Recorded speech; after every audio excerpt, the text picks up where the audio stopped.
Hello guys, welcome back to the channel. In today's video, I'm gonna show you how you can apply 3D cartoon style to your video on CapCut application. Alright guys, here I have already imported my video to CapCut, and we're going to apply the 3D cartoon effect to this face. Then the first thing we're going to do is clicking on the video, or we can also click on the edit button.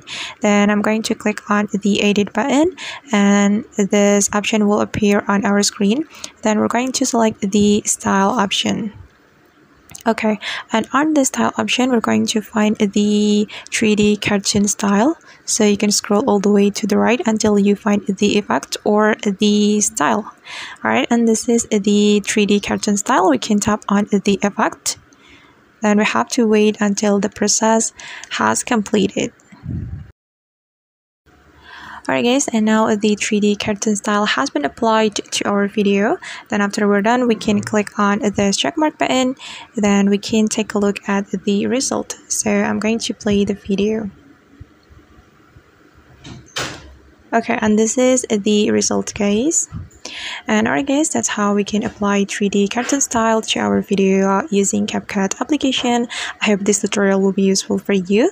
Thank you so much for watching, and see you on the next video.